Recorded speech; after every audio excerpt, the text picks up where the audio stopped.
Warren Buffett is known today as one of the best investors to ever live. If you had invested just $1,000 in his investment company, Berkshire Hathaway, when he took it over, you would have over $21 million today, even with the recent market crash. This is an average return of around 20%, which exceeds the return of the S&P 500, which has an average return of 10% yearly. Now, how did Warren Buffett get such great results and become one of the richest men in the world? These results came from investing in companies and following a set of key principles that we'll cover in this video.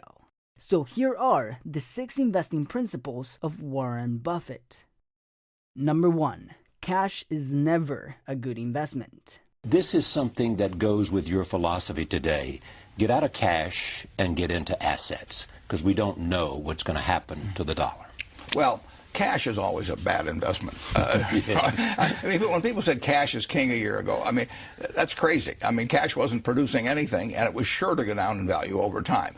On the other hand, you always want to be sure you have enough. I mean, it's like oxygen. You want to be sure it's around, you know, but you don't need to have excessive amounts of it around. And cash, we will always have enough cash around. But anytime we have surplus cash around, I'm unhappy. I mean, I would much rather have good businesses than cash. And we found a chance in the last year or thereabouts to deploy. We came in with something over $40 billion in cash, and we've got about $20 billion now, and we've had some earnings. So we put a lot of cash to work, and I like that. No, I'd much rather own a good business than have cash. And it is a hedge against the dollar? Well, you can say all assets are a hedge against the dollar. I mean, all you know is that the dollar is going to be worth less 10, 20, 30 years from now. I say worth less, not worthless. Right. You want to watch that. But it will be, you know, and that's true of almost every currency that I can think of. The question is how much it depreciates in value. But cash is not a place at that. Number 2, invest in productive assets. So you could have a cube, if you owned all the gold in the world, you could have a cube that would be 67 or 68 feet on a side.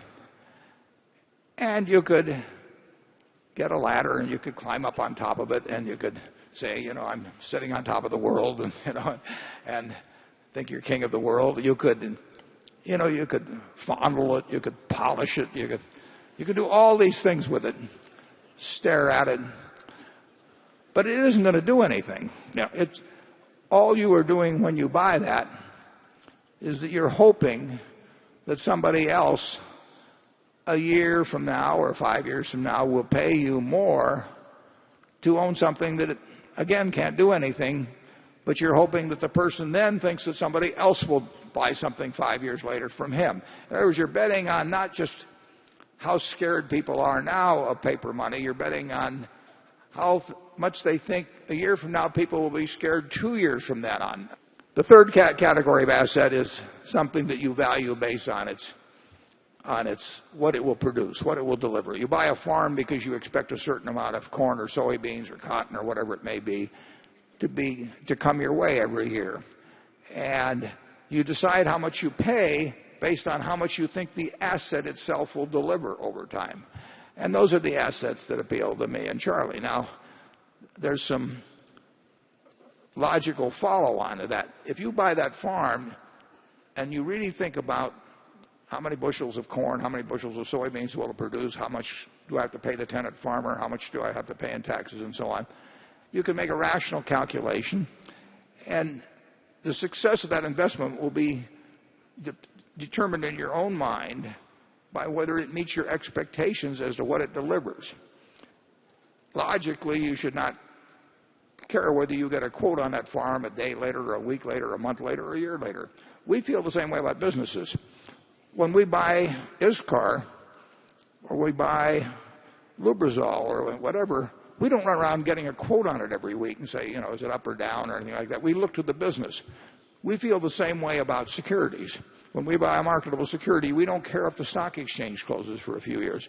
So when we look at Berkshire, we are looking at what we think can be delivered from the productive assets that we own and how we can utilize that capital in acquiring more productive assets. Number 3, stay in your circle of competence. Defining your circle of competence is the most important aspect of investing. It's not how important, how large your circle is. You don't have to be an expert on everything. But knowing where the perimeter of that circle of what you know and what you don't know is, and staying inside of it, is all important. Tom Watson Sr., who started IBM, said in his book, he said, "I'm no genius," he said, "but I'm smart in spots, and I stay around those spots." And you know, that is the key. So if I understand a few things, and I stick in that arena, I'll do okay. And if I don't understand something, but I get all excited about it because my neighbors are talking about it, and the stocks are going up and everything, I start fooling around someplace else, eventually I'll get creamed, and I should. Number 4, evaluate companies first.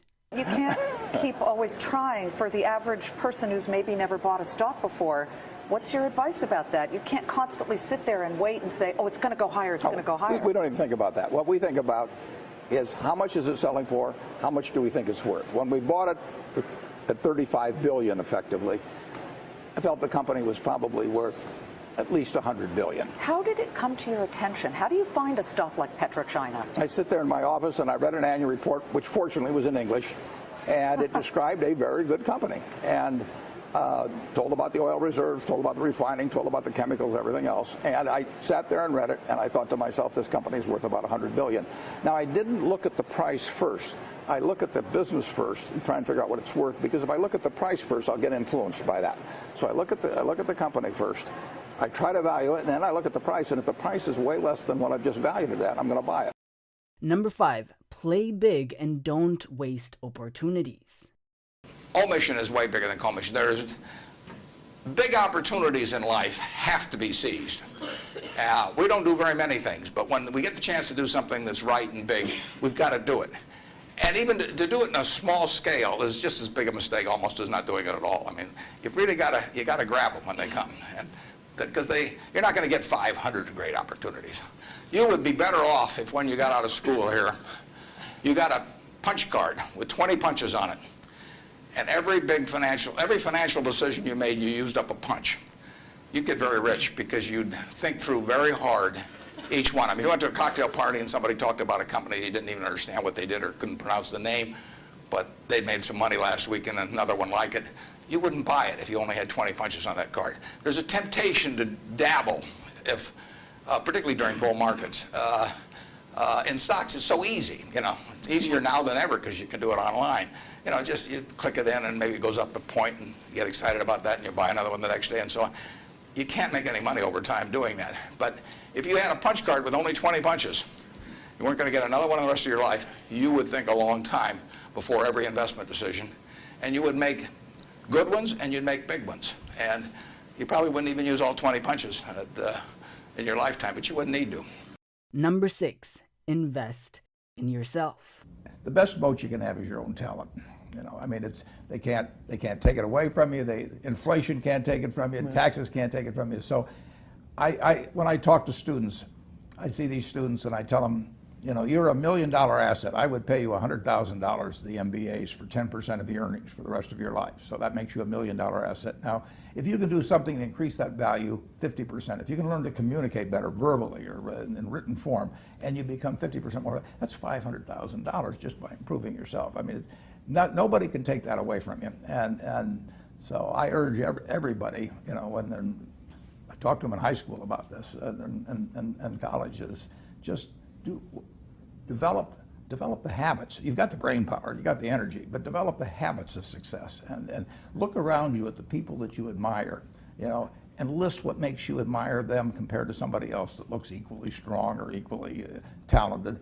And those are things that you can do. I mean, just write them down. And you know, people like people that they like them if they're humorous, if they're friendly, if they give credit to the other fellow. I mean, and they don't like them if they're stingy, you know, or they overstate and overpromise and all those sort of things. Well, that's a decision you make. So I encourage everybody to build your own moat around yourself.